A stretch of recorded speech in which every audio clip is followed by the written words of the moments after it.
Selon les travaux, je souhaite la bienvenue au regroupement des gestionnaires et copropriétaires du Québec. Je vous rappelle que vous disposez de 10 minutes pour votre exposé. Puis nous procédons à la période d'échange avec les membres de la commission. Je vous invite donc à vous présenter puis à commencer votre exposé. Merci, Madame la Présidente, Madame la Ministre, Mesdames et Messieurs les députés. Au nom du regroupement des gestionnaires et copropriétaires du Québec, je remercie les membres de la Commission de nous entendre aujourd'hui dans le cadre des consultations autour du projet de loi 16. Mon nom est Laurent Emery, directeur général du regroupement des gestionnaires et copropriétaires du Québec. Je suis accompagné de Maître Yves Jolicoeur, secrétaire général du RGCQ, avocat émérite et membre du comité consultatif sur la copropriété. M. Régent Touchette, administrateur du regroupement et technologue professionnel, ainsi que M. Adrien Vallat, coordonnateur à la recherche et à l'analyse au regroupement. Le RGCQ est un organisme à but non lucratif qui œuvre depuis 20 ans dans le milieu de la copropriété. Sa mission est de former et d'informer l'ensemble des acteurs du milieu. Nous sommes également leur porte-parole. Nous représentons sur l'ensemble de la province plus de 1500 syndicats de copropriétaires, donc environ 60 000 unités, et 300 entreprises qui travaillent dans le domaine. À ce jour, le regroupement est la plus importante association de consommateurs et de professionnels dans le domaine de la copropriété au Québec. Il est également l'organisme de formation numéro 1, tant pour les consommateurs que pour les professionnels. Ce projet de loi était très attendu par notre organisation, nos membres et l'ensemble des acteurs du milieu. Nous saluons la rapidité avec laquelle Mme la ministre a réussi à le déposer. Le RGCQ est intervenu auprès des gouvernements successifs depuis 2002 pour demander une réforme de la copropriété. Nous avons participé au comité consultatif sur la copropriété en 2012, ainsi qu'aux consultations organisées par Mme Lise Thériault en mai 2018.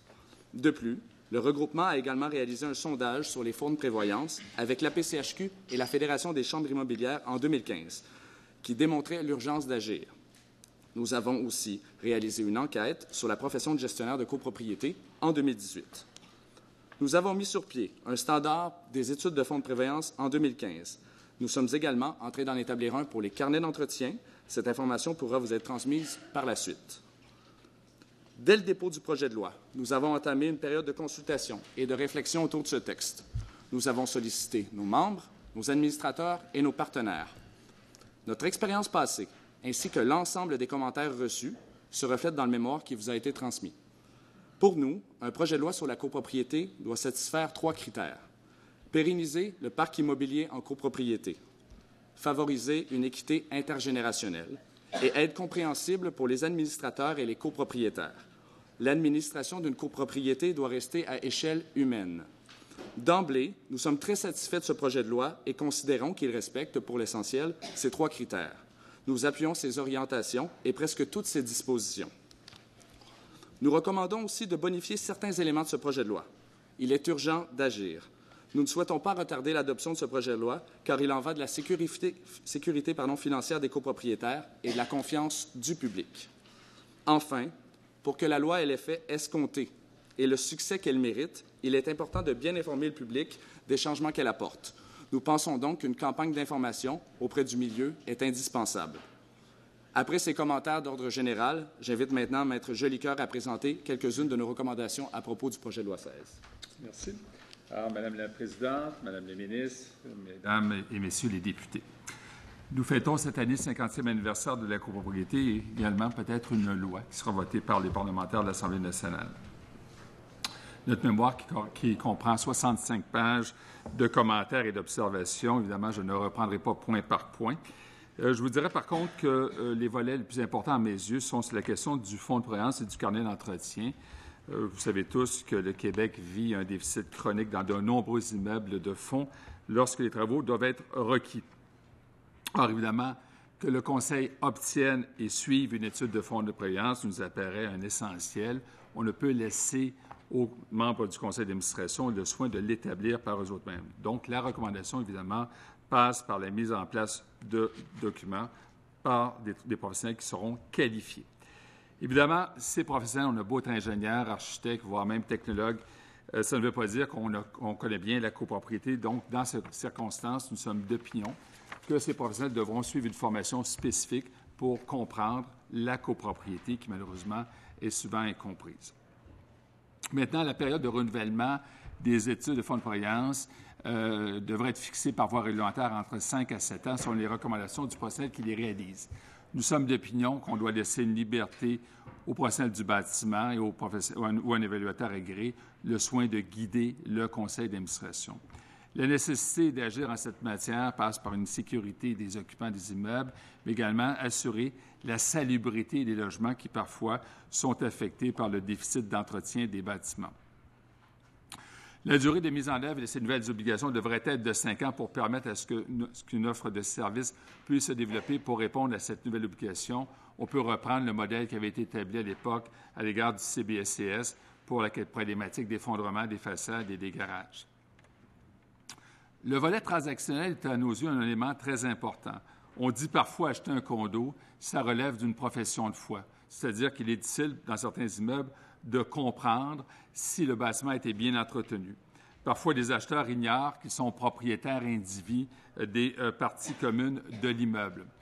Je signale par ailleurs que l'OASIC, l'organisme d'autoréglementation du courtage immobilier, a établi un formulaire fort intéressant pour permettre à un acheteur potentiel de connaître et d'évaluer le risque associé à l'achat. Nous recommandons que ce type de document soit généralisé à tout achat en matière de copropriété. Le contenu de l'attestation de l'état des finances des immeubles devrait être indiqué précisément dans le règlement. Évidemment, on a un coup de cœur pour l'achat de l'appartement, mais qu'en est-il de la santé financière de la copropriété? Est-ce que les copropriétaires payent leurs charges communes? Est-ce qu'il y a des déficits combinés?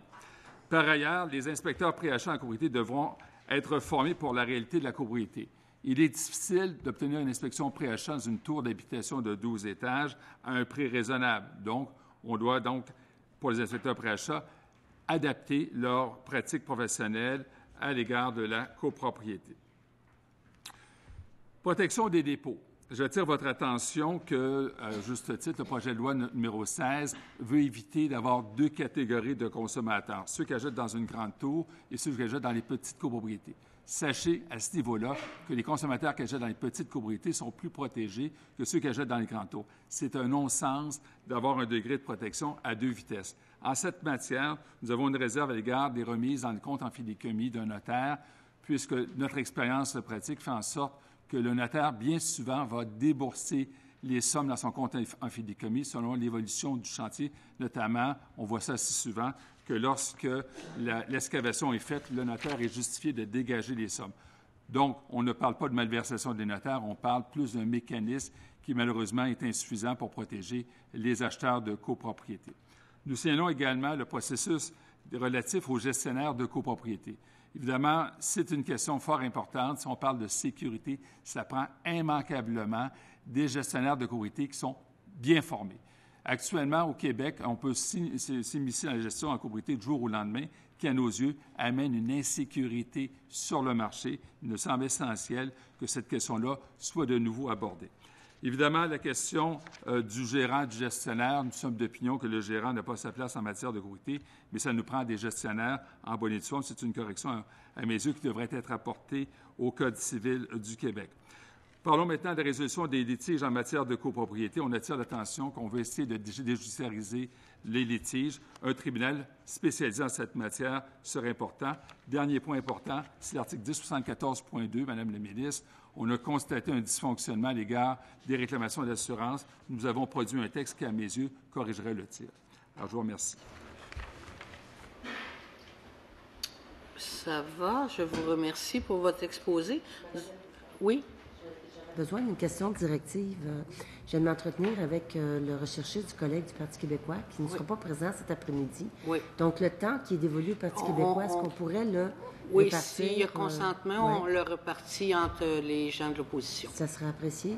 Je suis convaincue que mon collègue de Québec solidaire aimerait avoir 1 minute de plus au moins pour poser des questions. Il n'y a pas de problème. Est-ce qu'il y a consentement? Merci. Consentement. Merci. Je vous remercie. Donc, je disais que nous allons maintenant débuter la période d'échange. Madame la ministre, la parole est à vous. Vous disposez de 16 minutes 30 secondes.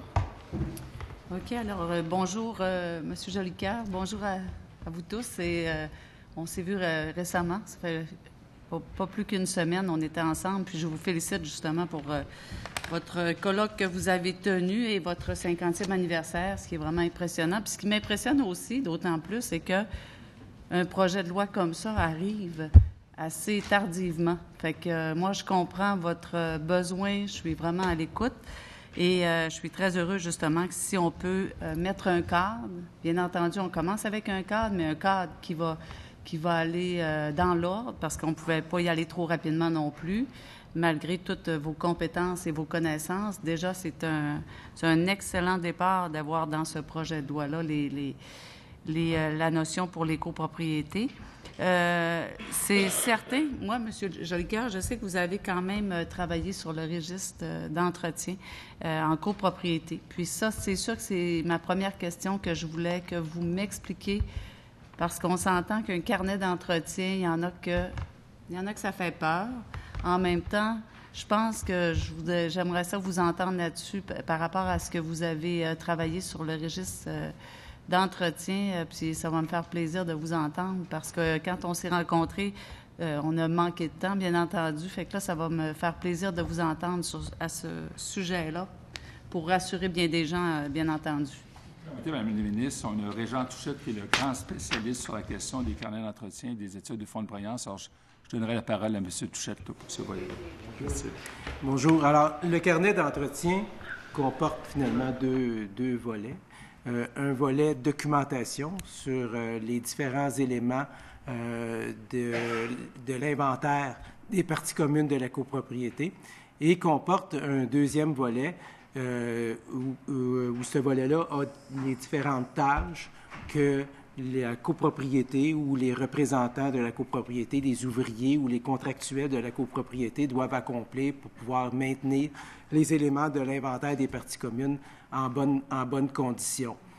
Alors, donc, il y a un aspect historique, les éléments qui ont été effectués dans le passé pour maintenir ces éléments-là en bonne condition. Il y a un élément actuel qui est l'ensemble des activités à effectuer, puis un élément futur, c'est-à-dire les éléments qu'on devrait faire au fil du temps pour maintenir ces éléments-là, les éléments de la copropriété en bonne condition.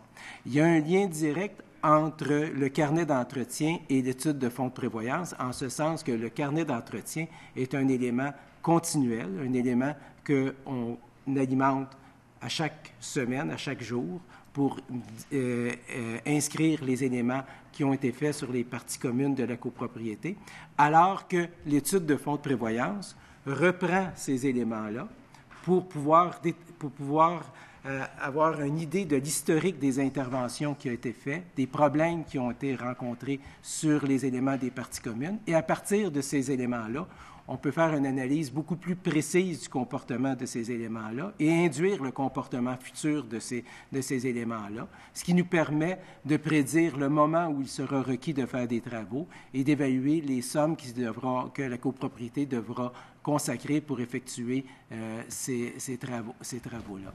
Alors, donc, il y a un lien direct, là, si on veut, entre le carnet d'entretien. Le carnet d'entretien sert finalement de tableau de bord à la copropriété pour inscrire toutes les actions historiques qui ont été effectuées. Le carnet, l'étude de fonds de prévoyance comporte aussi toujours un tableau d'entretien, un registre d'entretien, un peu comme vous l'avez mentionné. Ce registre d'entretien-là vise à faire une corrélation entre l'espérance de vie des composants et les activités d'entretien. C'est-à-dire qu'on peut dire dans une étude de fonds de prévoyance, on prévoit que la toiture va avoir une espérance de vie de 10 ans.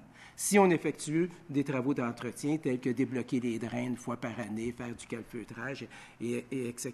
Donc, il y a un lien direct entre les activités d'entretien et l'espérance de vie des différents composants et donc les sommes requises à investir dans le fonds de prévoyance pour maintenir l'actif en bonne condition. À ce moment-là, poursuivre pour le fonds de prévoyance, je voulais savoir pourquoi vous proposez de reporter dans le règlement la périodicité de l'étude du fonds de prévoyance. Pourquoi vous suggérez ça? Ce qu'on suggère, c'est de laisser aux professionnels une marge de manœuvre pour pouvoir déterminer le moment où il sera requis d'effectuer une révision de l'étude du fonds de prévoyance. Certaines copropriétés plus simples, qui sont en meilleures conditions, pourraient avoir une périodicité un peu plus longue que d'autres copropriétés. Par exemple, une copropriété qui va bien, le professionnel pourrait dire, bien, au lieu de réviser votre étude dans 5 ans, on pourrait la réviser dans 7 ans. Et une copropriété, à l'inverse, qui va moins bien, qui a des problèmes financiers ou qui a des problèmes d'entretien et de réparation, on pourrait dire, bien, on devrait reviser cette étude-là dans 3 ans à la place de 5 ans. C'est pour donner un peu plus de marge de manœuvre aux professionnels selon la condition du bâtiment. Et c'est ce qui permettrait aussi aux professionnels d'étaler un petit peu plus aussi le travail, là, parce qu'il va y avoir quand même beaucoup d'études à effectuer. OK. C'est bon. J'ai quand même la même question pour les acheteurs au niveau de leur assurance. Qu'est-ce qu'il va dire à 5 ans, 7 ans au niveau de rassurer les acheteurs pour le fonds de prévoyance? Mais pour d'autres questions, peut-être, j'aimerais ça laisser mes collègues poser également des questions parce que j'ai la chance de les avoir avec moi puis sont quand même intéressés. Mais on a tellement discuté. Puis merci pour toutes les réponses. Merci pour nos rencontres également. Puis vous faites un très bon travail, mais je vais laisser mes collègues discuter avec vous. J'inviterai Madame la députée de Roberval. La parole est à vous. Merci. Vous parliez d'entrée de jeu que les 2 éléments essentiels, c'était le carnet d'entretien et le fonds de prévoyance. J'aimerais vous entendre, vous en avez parlé un peu tout à l'heure, au niveau du fonds de prévoyance. Vous suggérez que les sommes à verser au fonds soient fixées conformément aux recommandations formulées, plutôt que sur la base des recommandations. Est-ce que vous pouvez m'en dire plus à ce sujet-là? En fait, Mme la députée, l'objectif, c'est de laisser aux professionnels le soin de bien guider le conseil, parce que je veux quand même vous rappeler qu'être administrateur, c'est souvent le travail de bénévoles qui n'ont pas forcément le degré de compétence pour apprécier.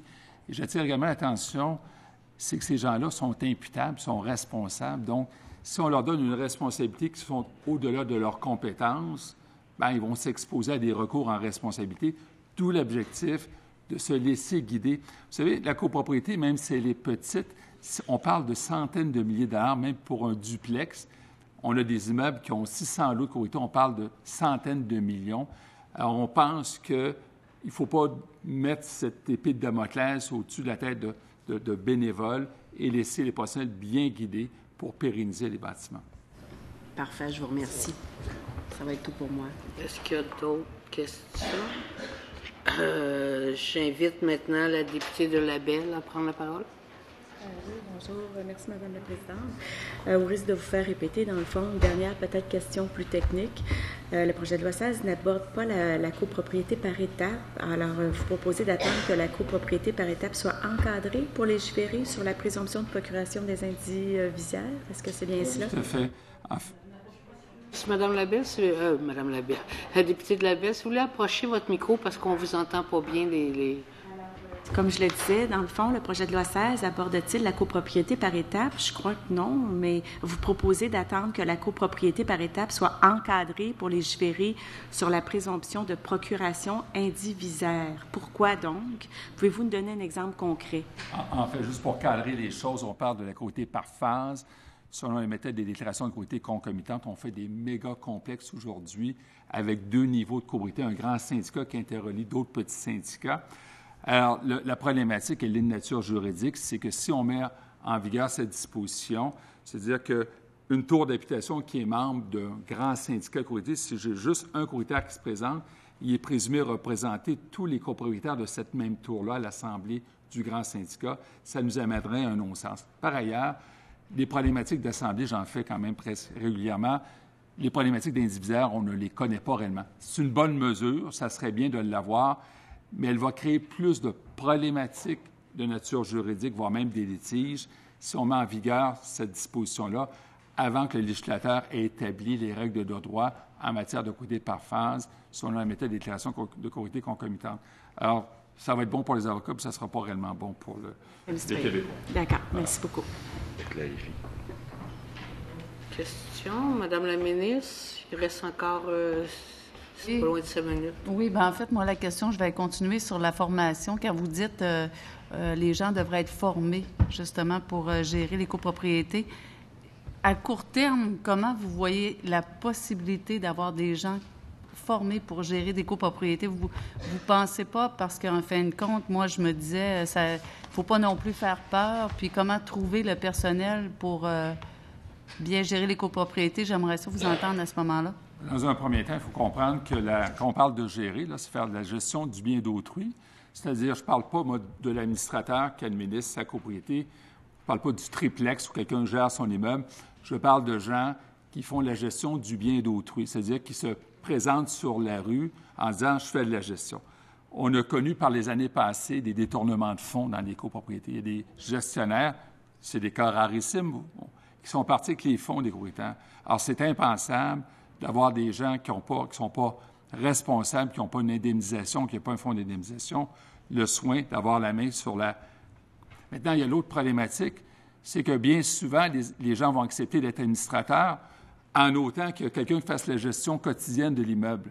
Bien, ces gens-là, comment peuvent-ils déterminer si tel ou tel gestionnaire sont compétents? Vous savez qu'en Europe, je pense à la Belgique et la France notamment, ça prend ce qu'on appelle en France Bac plus 3, donc baccalauréat. On parle de niveau universitaire en Belgique, c'est très normé notamment par l'Institut professionnel de l'immobilier à Bruxelles.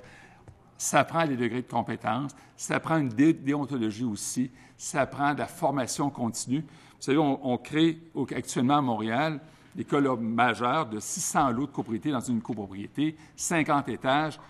Ça prend un minimum de compétences. Et il y a des plus petits immeubles où les gens se ferment les yeux et donnent l'administration courante, la gestion courante et sans avoir de degré de compétence. Moi, ça me préoccupe beaucoup parce que ces gens-là, il y en a plusieurs qui sont très bons, en passant, je ne discute pas ça, mais comment peut-on, en termes de protection du public, s'assurer que tel ou tel gestionnaire est de compétence? Et ça me fatigue parce qu'on aura beau faire tout le cadre législatif qu'on veut, s'il n'y a pas de répondant compétent, bien, on n'a pas de Sûreté du Québec qui va assurer le respect de cette loi-là. C'est bon. J'ai peut-être une divergence d'opinion dans le sens que moi, c'était plus si on l'oblige à court terme. Demain matin, on oblige ça à court terme. Ou encore, est-ce qu'on ne devrait pas prévoir la formation, une formation quelconque pour justement avoir ces gens-là qui font ce travail-là? Parce que s'il y a comme des questions à se poser, mais je voulais vous entendre parce que j'ai comme la chance de poser une dernière question. Tantôt, j'entendais les gens de la PCHQ parler du programme de sensibilisation. Puis comme je le dis toujours, il va falloir y aller prudemment là, quand ça va commencer. Puis vous, je voudrais avoir votre manière, comment vous allez procéder pour le programme de sensibilisation. Merci, Mme la ministre. Écoutez, l'objectif de cette campagne de sensibilisation et d'information-là, c'est de tenir au courant l'ensemble du milieu de la copropriété sur les nouvelles dispositions de la loi. On vient changer, avec le projet de loi 16, beaucoup d'éléments du droit de la copropriété. Ça va affecter et les copropriétaires, les administrateurs, les gestionnaires, tous les acteurs. Et je pense que c'est important que ce soit par de la formation, par de l'information en ligne, par une tournée, peut-être une tournée provinciale qui va faire l'ensemble des grands centres, mais même également les plus petits endroits au Québec où on voit de la copropriété. Et ces gens-là ne seront pas aux premières loges de cette réforme-là. Donc, c'est un des objectifs d'une loi comme ça, de venir réformer l'ensemble des copropriétés en province. Et par une tournée, on sera en mesure de bien informer gratuitement les copropriétaires québécois des nouvelles dispositions de la loi. D'accord. La tournée, c'est une très, très bonne idée. Puis... 1 minute 30, si vous avez une dernière question. Bien, j'aimerais ça quand même que vous continuiez, M. Jolicoeur, pour justement la formation des... parce que moi, ça m'a vraiment... On a discuté longtemps par rapport à ça, justement pour comment qu'on pourrait appliquer cette formation-là. Dans un premier temps, le RGSQ s'est démarqué dans les années passées par des ententes de collaboration avec des maisons d'enseignement. Pensons notamment à la formation avec l'Université du Québec, l'ESG. On a un certificat de combien d'heures, Laurent? De 180 heures déjà constitué qui se donne en ligne. Alors, un étudiant à Chicoutimi, prenons cet exemple-là, régional, peut avoir la formation en ligne. Donc, ça existe déjà. On n'invente pas quelque chose. Ce cursus-là existe. On a également des ententes avec certaines maisons d'enseignement, notamment le Cégep Saint-Laurent, où on a lancé cette formation-là pour ce que j'appellerais ceux qui assistent les gestionnaires. Donc, ce n'est pas un beau projet, c'est quelque chose qui existe déjà sur le terrain. Les cours sont faits, ils peuvent se dispenser en ligne. On peut, dans le fond, créé des gestionnaires qualifiés partout à travers la province de Québec dès demain matin. Le problème qu'on a, il est très simple, c'est qu'on n'a pas beaucoup de participants à ces formations-là. Tant aussi longtemps que ça ne devient pas obligatoire, bien, les gens se disent, c'est-tu réellement nécessaire? Il n'y a rien qui me crée une obligation d'avoir de la formation. Et c'est une grosse difficulté pour des écoles d'enseignement d'assurer une pérennité dans la formation si on n'a pas un minimum d'étudiants. Donc, c'est le chien qui court après sa queue présentement. Donc, il n'y a pas de difficulté à mettre sur place. On a également des ententes avec la France et la Belgique sur la formation. On a des partenariats déjà à l'international qui sont constitués, notamment avec le CEFIM en Belgique. Donc, tout ça, à mon humble avis, on peut rapidement déployer cette formation puisqu'elle existe déjà. Même pour les plus petits immeubles qui ont quelques copropriétés, oui? Oui, peut-être. Si je peux me permettre de préciser, on estime aujourd'hui qu'il y a à peu près 75 % des copropriétés au Québec qui sont en autogestion, donc qui sont administrées par des administrateurs bénévoles et qui n'ont pas de gestionnaire professionnel. Donc, on ne parle pas d'un marché de plusieurs milliers de gestionnaires qu'il faudrait former, mais plutôt quelques centaines. Donc, dans ces conditions, avec les formations qui existent et peut-être une offre élargie si ça devient obligatoire, on pense que ce serait possible que ces gens-là soient formés rapidement, sans problème. Merci. Le temps est écoulé. Je cède maintenant la parole au porte-parole de l'opposition officielle, Madame la députée Anjou Louis-Riel. Vous disposez, le temps étant rajouté, de 13 minutes 12 secondes. Merci beaucoup, Madame la Présidente. Je vous retrouve avec plaisir, M. Emery, Maître Jolicoeur, avocat émérite et, je dirais, le grand professionnel en matière de copropriété au Québec. Je ne fais pas de flagornerie. Je pense réellement à ce que je dis. Vous avez été reconnu. Vous avez beaucoup d'ouvrages qui touchent la copropriété. Les gens vous reconnaissent comme étant quelqu'un qui a fait une contribution inestimable au Québec au niveau de la copropriété. Donc, je pense que c'est important de le dire. Vous me permettez de saluer également M. Touchette et M. Vallat, qui travaillent depuis tant d'années à faire en sorte que la copropriété au Québec se porte bien. Je suis très heureuse de vous voir. J'ai bien lu votre mémoire aussi. On a parlé de la gestion, qui est un volet qui est absent. Évidemment, bon, je suis heureuse d'entendre la ministre vous poser des questions sur ce sujet-là, parce qu'effectivement, c'est sûr que tout le volet gestionnaire, toutes les sommes d'argent qui sont impliquées dans un fonds de prévoyance ou dans un fonds de copropriété sont des sommes d'argent qui peuvent être assez astronomiques et grimper très rapidement dans les 6 chiffres, sinon pas les 7 chiffres. Vous aviez souligné dans le communiqué que vous avez sorti aujourd'hui, je crois, le 6/5/2019. Non, c'est d'autres choses, désolé, où vous parlez de d'autres changements à venir. Et c'est écrit « La gestion de la copropriété, la grande absente de ce projet de loi. Aujourd'hui, aucune qualification n'est requise et aucun encadrement n'est imposé aux gestionnaires de copropriétés québécoises. Alors, ceux-ci gèrent parfois des budgets dignes de PME. » Donc, quand je parle de 6 chiffres et des fois le million, je suis pas en dehors de la ligne, là. Copropriétaires et gestionnaires font les frais de ce vide législatif. Néanmoins, votre regroupement est confiant que la ministre des Affaires municipales et de l'Habitation est saisie de ce dossier, en connaît les enjeux pour les Québécois et que tous les efforts utiles seront investis à brève échéance pour finaliser la réforme du cadre législatif de la copropriété. Vous savez comme moi que ça fait des années qu'on milite pour que les choses puissent enfin se changer. J'ai été très soulagée de voir que la ministre avait déposé rapidement le projet de loi 16 qui s'inspirait beaucoup du 401, mais j'ai été comme vous déçue de voir que tout le volet gestion a été évacué du projet de loi. Il est évident que je comprends que le but, c'est pas de commencer à faire peur au monde puis d'envoyer tout le monde sur des formations, mais il y a une énorme différence entre quelqu'un qui est membre de votre association, qui formait des gestionnaires, qui travaillait avec les gestionnaires, où on peut ne pas remettre en doute leurs qualificatifs ou à tout le moins leurs compétences pour justement être en mesure de travailler avec les copropriétés qui décident de confier à des gestionnaires. Donc, moi, je pense qu'il y a quand même des syndicats de copropriété où tu n'as pas de gestionnaire, puis tu as des syndicats de copropriété où tu as des gestionnaires et que ça va quand même très bien. Donc, moi, je vais simplement vous dire, si jamais la ministre décidait, dans un éclair de génie, se sentant inspirée par les propos que vous tenez ainsi que les autres qui vous suivront, décidait de réintroduire toute la notion de la gestion de la gestion des copropriétés tel qu'il s'était rédigé dans le projet de loi 401. Est-ce que vous applaudiriez cet état de fait-là et est-ce que vous le souligneriez en félicitant le ministre d'avoir fait les choses qu'elle devait faire? Dans un premier temps, Mme Thériault, je vais vous féliciter d'avoir déposé 401, puis je vais féliciter Mme la ministre d'avoir déposé le projet de loi 16. On va mettre les choses égales parce que ça prenait 2 femmes pour réformer notre copropriété québécoise. Alors, c'est tout à votre honneur. Bon, dans un premier temps. Dans un deuxième temps, on vous a proposé un projet de texte à être introduit par le Code civil qui permettrait de prendre le temps de bien faire les choses. C'est-à-dire qu'on pourrait imaginer introduire dans le projet de loi 16 un texte législatif qui est tributaire quant à son entrée en vigueur d'un règlement, ce qui pourrait, dans le fond, laisser la chance au gouvernement de bien d'apprécier l'impact législatif d'une telle mesure. Donc, il n'y a rien de dramatique dans ce qu'on préconise. Au contraire, c'est un accommodement. Je n'irai pas plus loin quant au reste. Il reste une chose, c'est que la formation qu'on a mise sur pied avec un centre universitaire, les partenariats qu'on a avec l'Europe sont tributaires à ce qu'on ait des étudiants. Tant que je n'ai pas un cadre législatif, l'incitatif est petit.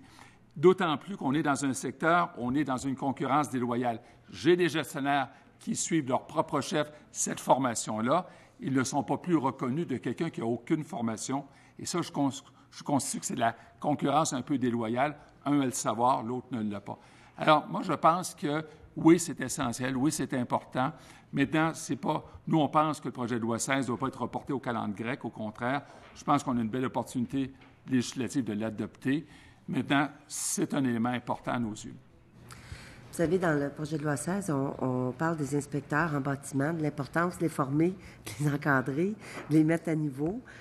Oui, c'est vrai, définitivement, mais pour ceux qui gèrent l'argent des fonds de prévoyance ou des copropriétés, il me semble que dans une société comme le Québec, où on a plein de gens compétents, où vous avez été précurseur pour développer une formation, faire des partenariats, j'imagine que vous êtes inspiré des meilleures pratiques ailleurs, en plus, étant donné que vous êtes quand même assez à l'affût de ce qui se fait ailleurs. Est-ce que, diriez-vous que le Québec est dans un classement potentiel par rapport à ce qui se fait dans le monde sur les meilleures pratiques en matière de gestion financière des fonds et des argents des copropriétés? J'ai louangé les choses, mais ça se peut que je sois moins gentil. Pas de problème. On est dans un déficit législatif pan-canadien présentement.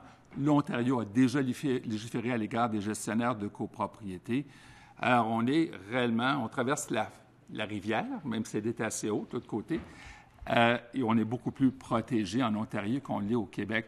Et ça, c'est le discours, je l'ai tenu également à l'époque où vous étiez ministre. Je ne le change pas, il est toujours le même, il est constant. C'est anormal qu'on demeure à Ottawa où on est beaucoup plus protégé à l'égard des gestionnaires qui font la gestion du bien d'autrui que de l'autre côté à Gatineau, où, dans le fond, on peut avoir des gens de qualité, mais on peut avoir également des gens qui s'improvisent avec des gens avec un casier judiciaire qui, demain matin, décident d'être gestionnaire. Ça n'a pas de bon sens. Vous savez, Maître Jolicoeur, évidemment, je connais vos compétences. Je sais que vous allez partout vous inspirer des meilleures pratiques, puis je pense que vous êtes animé des bons sentiments. Ça a pris tellement d'années à ce qu'on puisse s'asseoir avec un projet de loi que lorsque vous faites une recommandation pour qu'on puisse introduire dans la loi la possibilité de faire par règlement, moi, j'y crois. J'espère que la ministre entend la recommandation que vous faites, parce qu'on doit aussi protéger dans un Québec où il y a de plus en plus de copropriétés.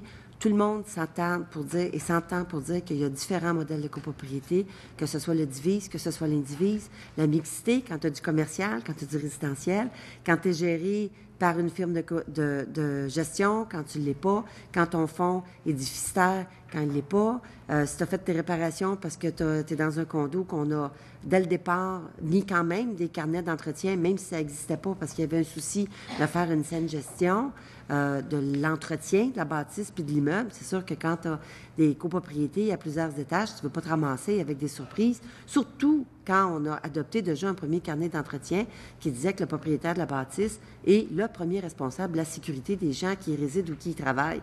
Donc, les copropriétaires ont cette responsabilité-là de s'assurer que leur bâtisse fasse en sorte qu'il n'y ait pas une dalle de béton qui va tomber. On l'a vu dans un hôtel, mais ça peut être vrai sur un édifice de copropriété. Il y a des histoires d'horreur. Donc, évidemment, le carnet d'entretien est important. Vous le savez qu'il y a des gens qui ont déjà des carnets d'entretien. Est-ce que vous ne pensez pas qu'on devrait peut-être faire certaines mises à niveau? Parce que ceux qui partent à zéro, c'est une chose. Il y en a qui ont des carnets d'entretien, c'est bien géré, ils sont déjà ailleurs. Est-ce qu'il y a déjà un modèle de carnet qui existe? Est-ce qu'il y a des carnets qu'on devrait bonifier? Est-ce qu'on ne devrait pas, quelqu'un qui n'a jamais fait de carnet d'entretien, peut-être être un peu plus sévère avec, puis quelqu'un qui a son carnet d'entretien ou sa planification, elle est faite, autant au niveau des cotisations, de l'argent, des réparations, peut-être ces personnes-là leur donner un peu plus de temps, puisqu'il n'y a déjà pas de déficit d'entretien au niveau de la bâtisse? Madame la députée, la problématique qu'on a sur le marché, c'est d'avoir une homogénéité dans les pratiques professionnelles. Alors, M. Touchette, il faut lui donner tout le crédit, enseigne à l'ESG. Donc, il y a une formation qui existe, mais du jour au lendemain, si on doit former plusieurs personnes, ça se peut qu'il y ait un déficit, non pas de volonté, mais de savoir. Donc, à ce niveau-là, c'est un peu le commentaire qu'on a fait dans le mémoire sur, dans le fond, avoir un rythme de croisière qui puisse faire marcher correctement les choses. Si demain matin, on passe des mesures législatives, et c'est une de mes craintes de cette réforme législative, c'est qu'il n'y aura pas de police dans les copropriétés pour voir au respect. À la preuve, on a l'obligation de constituer des fonds de prévoyance depuis 1994, et l'historique démontre qu'il y a eu un déficit là-dedans. Donc, je pense que c'est la raison pour laquelle on a une approche plus pondérée sur cette question-là. OK. Je vais prendre le temps de souligner la qualité de votre mémoire. C'est excessivement rare qu'on va voir un mémoire d'un groupe avec vos recommandations. Vous en faites 37, mais vous allez beaucoup plus loin. Vous avez pris la formule que nous utilisons, nous, les parlementaires, qui dit tableau des modifications proposées, où on voit clairement ici le Code civil du Québec, donc le texte actuel, le texte proposé par la ministre, c'est ce que vous proposez. Je dois vous féliciter de cette clarté-là. On ne perdra pas de temps à rédiger des amendements. Si la ministre, moi je vous dis tout de suite, là, puis la ministre, je suis sûre qu'elle m'entend et ces gens alentour aussi, il y a des recommandations là-dedans que je pense qu'on ne doit pas passer à côté. Vous avez fait le travail de nos légistes, en fait. Donc, c'est sûr que j'espère que la ministre entend et que ces gens vont vraiment regarder les modifications que vous avez faites. Et moi, je vous dis que si elle ne fait pas sienne plusieurs des recommandations que vous avez, probablement que les députés d'opposition, que ce soit nous, l'opposition officielle, ou mes collègues qui sont assis, qui représentent notre formation politique, vont certainement vouloir faire en sorte que plusieurs de vos modifications soient prises en compte dans l'étude du projet de loi. Donc, dernière question. Vous avez la baguette magique. Vous êtes assis dans la chaise de la ministre. Qu'est-ce qu'on ne doit pas passer à côté dans cette importante réforme-là? Et la deuxième question, lorsqu'on aura terminé ça, puis que les règlements seront en préparation, qu'est-ce qu'on doit regarder immédiatement? Parce qu'on n'a pas parlé des copropriétés divises, on n'a pas parlé des différentes formules hybrides non plus qui existent présentement. Donc, la phase 2, c'est quoi qui nous attend, M. Jolicoeur, qu'on puisse travailler avec vous? Dans un premier temps, on l'a souligné dans le mémoire, c'est qu'on souhaiterait un règlement qui soit facile à comprendre, parce qu'on est déjà dans 141, on a déjà des difficultés avec des entrées en vigueur à des dates qui sont plus ou moins cohérentes, avec des entrées en vigueur. Je pense que c'est important d'avoir une certaine homogénéité dans l'approche réglementaire pour éviter, comme on le voit actuellement avec les assurances, qui se disent à peu près n'importe quoi des fois sur le marché. Tel assureur a dit telle chose, un autre a dit telle autre chose. Évitons, dans le fond, ces problématiques de cohérence et d'avoir un règlement. Maintenant, je n'ai pas de baguette magique parce que je n'ai pas eu le courage de me présenter aux dernières élections. Et c'est vous autres qui avez tout le mérite là-dessus, les longues heures, comme parlementaire, comme ministre. Je ne certainement pas, je me substituerai certainement pas à vous. Mais la suite des choses, c'est quoi pour vous? Je vous dirais que la suite des choses, c'est qu'on souhaite que le plus tôt possible, ce projet de loi 16 soit adopté. Si l'Assemblée nationale souhaite le bonifier selon nos recommandations, on va juste saluer, on va en être heureux. Mais comprenez-moi, on vient avec humilité ici. On ne vient pas vous dire, vous devez faire telle chose. Nous ne sommes pas l'Assemblée nationale. Par contre, si l'envie prenait à la ministre d'avoir un comité consultatif sur les règles de copropriété, où tous ceux qui ont travaillé au cours des dernières années, que ce soit vous, que ce soit le barreau, quand je dis vous, je parle de votre regroupement, que ce soit le barreau, le Bureau d'assurance du Canada, les différents acteurs, pour faire en sorte qu'on puisse avoir une espèce de comité consultatif pour continuer le travail qui est si bien enclenché, diriez-vous oui? Certainement, je pense que c'est réellement utile que même après avoir adopté ce projet de loi-là, qu'il y ait un suivi. C'est un peu anormal qu'on légifère au quart de siècle, parce qu'il faut se le dire les choses. Première législation, c'est en 69. Deuxième, c'est en 94. Donc, je pense qu'il faut être plus actif. Merci. Le temps est écoulé. Je cède maintenant la parole au porte-parole du 12e groupe d'opposition, Monsieur le député de Laurier-Dorion. Vous disposez de 3 minutes 15. Merci, Madame la Présidente. Si j'ai bien compris votre propos, vous êtes un partisan d'imposer, de rehausser la formation pour les gestionnaires et même d'imposer une obligation, si je comprends bien. Et par contre, monsieur nous a informé qu'une grande partie, les 3/4, si j'ai compris, a une gestion autonome pour des petits bâtiments, mais quand même, ça comporte une bonne dose de complexité. Est-ce que vous pensez qu'il faut demander à ces administrateurs et administratrices autonomes d'avoir un certain niveau de formation? Oui, absolument. Nous, on a fait comme recommandation vers la fin de notre mémoire d'imposer une formation obligatoire de base, pas quelque chose d'aussi complet évidemment qu'un gestionnaire professionnel, mais une formation de base pour les administrateurs de copropriété, tous les administrateurs de copropriété. Cette obligation, elle existe en Ontario depuis l'an dernier. Eux, ils se sont dotés carrément d'une autorité condominiale, donc une organisation qui gère tout ça, provinciale, et qui offre cette formation de manière gratuite par Internet directement aux administrateurs qui doivent la compléter dans les 3 mois après leur élection au poste d'administrateur.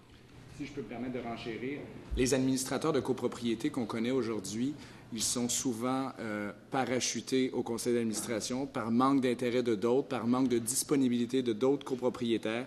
Ils engagent leurs responsabilités, ils ont des heures à faire. Et de devoir leur donner un minimum de formation, je pense que ça serait les aider parce qu'ils prennent, comme on l'a dit tantôt, des risques. Ils prennent des décisions pour le bien de l'immeuble et des copropriétaires. Et nous, on le fait déjà au niveau du regroupement des gestionnaires et copropriétaires de les former. Ça reste toujours sur une base volontaire, mais je pense qu'on pourrait aller un peu plus loin et tenter de les aider dans leur démarche d'administrateur de copropriété. Merci. Tantôt, vous avez utilisé l'expression un déficit législatif, monsieur. Et ces projets de loi, bon, ça s'adresse à la copropriété indivise. Vous pensez que dans ces déficits-là, il y a un déficit de législation sur la propriété indivise aussi? Est-ce que c'est une des tâches à faire au Québec là, par rapport au reste du Canada, par exemple? Bien, la réponse est oui. D'ailleurs, si on regarde le système législatif sur l'individu, il est beaucoup plus avancé en Ontario. Et qu'on l'est au Québec, en fait, l'individu, parce qu'il y a moins d'acteurs, est en déficit législatif aussi, l'individu devrait être retouché. C'est une formule moins populaire, mais quand même existante dans les grands centres urbains de Montréal, Québec et de d'autres villes, en raison notamment à cause du moratoire, là, où on ne peut convertir. Alors, je pense que vous avez tout à fait raison de soulever. Évidemment, on s'est concentré sur le projet de loi 16 qui parle de la copropriété divise. Mais je pense qu'effectivement, un jour, on devra y réfléchir. Est-ce que c'est l'occasion de le faire? Bien, je vous dirais que c'est déjà une œuvre assez importante de faire le DIVI. Je ne mélangerai pas l'individu et le DIVI dans un même projet de loi, à mon humble avis. Je vous remercie. Merci, monsieur. Merci, monsieur. Je vais maintenant céder la parole au 3e groupe d'opposition, monsieur le député de Rimouski, mais avant, je dois demander, parce qu'on a divisé le temps, fait que je demande le consentement pour qu'on accorde les 2 minutes 45 secondes qui ont déjà été divisées, mais le député de Rimouski, fait que s'il y a consentement, je vais lui redonner son temps. Oui. Est-ce qu'on peut prendre le premier 2 minutes 45 qui n'a pas été utilisé la première fois? Non, c'est ça, j'ai essayé, mais ça ne marche pas. Ça ne marche pas? Fait que s'il y a consentement... Mais vous savez, le consentement, on peut tout faire. On peut prendre le premier 2 minutes 45. Non, je veux... Est-ce qu'il y a consentement au niveau du gouvernement? Donc, monsieur le député de Rimouski, je vous cède la parole pour 2 minutes 45. Vous êtes bien fin. Merci tout le monde. Je m'excuse, je n'ai pas pu être là avant. J'avais les crédits de l'Assemblée nationale. À un moment donné, c'est difficile de diviser en 3 ou 4, là, mais je n'ai pas pu vous entendre, mais je vais prendre le temps de regarder votre mémoire comme il faut. Ça m'intéresse ce qui vient de se discuter, parce que j'ai vécu quelque chose personnellement, comme ça, dans une propriété de plusieurs personnes, un condo. Je n'étais pas au courant de tous les éléments qui se passaient. Quand vous dites obliger le syndicat à répondre à une demande d'un prometteur-acheteur, Obligé, vous avez peut-être déjà répondu, je m'excuse, mais obligé, ça veut dire quoi, obligé? Bien, obligé, c'est de la transparence, parce que souvent, l'achat d'un acheteur en devenir est tributaire à la qualité de la gestion de l'immeuble. Alors, si l'immeuble est mal assuré, si le fonds de prévoyance est insuffisant, si ces éléments-là, ces paramètres-là ne sont pas communiqués à l'acheteur, bien, il va acheter avec un déficit de degré de connaissance. L'autre chose aussi qui est intéressante là-dedans, c'est que la journée où cette information-là est facilement véhiculée, les copropriétés vont être stimulées à bien gérer leur immeuble parce qu'un immeuble mal géré, lui, va ressortir sur le marché parce qu'il est en déficit d'entretien. Je vous dirais que ça serait la mesure la plus performante pour le respect de... Mais, moi, ça m'aurait bien aidé. Mais obligé, quand on dit obligé, ça veut dire si tu le fais pas, il y a des conséquences. Ça serait quoi? Une obligation, si tu le fais pas, c'est quoi? Il y aurait une loi, il y aurait une amende, quelque chose? Comment ça fonctionne? Bien, je vous dirais, la première conséquence, c'est le propriétaire vendeur qui dirait à son conseil d'administration, je suis plus capable de vendre mon condo parce que vous ne respectez pas vos obligations. Moi, je ne suis pas ici dans la machine de peur en disant on va les poursuivre tous, mais la journée où ça va bloquer des transactions, soyez assurés qu'ils vont stimuler à le faire, même s'il n'y a pas de sanction en tant que telle. Est-ce qu'il y a une différence entre encourager et obliger? Obliger, c'est une coche un peu plus... Vous savez, l'Ontario a légiféré de façon assez claire sur ce sujet-là pour justement donner l'information requise à un acheteur. Alors, on n'est pas en train de révolutionner le droit là-dessus. En Ontario, ils font quoi? Ils disent obligés. Est-ce qu'il y a des conséquences? Obligés. On met même sur des sites Internet l'information. On va assez loin là, en cette matière. Okay. Il me reste 15 secondes. Bien, je vous dirais, pour ajouter que l'attestation de l'état financier et de l'état physique qui est prévu au projet de loi, c'est un élément qui est très positif et qui va favoriser des bonnes transactions immobilières, qui va éviter peut-être les problèmes que vous avez vécus dans la... Merci, monsieur. Merci, messieurs, d'avoir votre contribution aux travaux de la commission. Je suspends les travaux pour quelques instants afin de permettre au prochain groupe d'en prendre place. Merci beaucoup.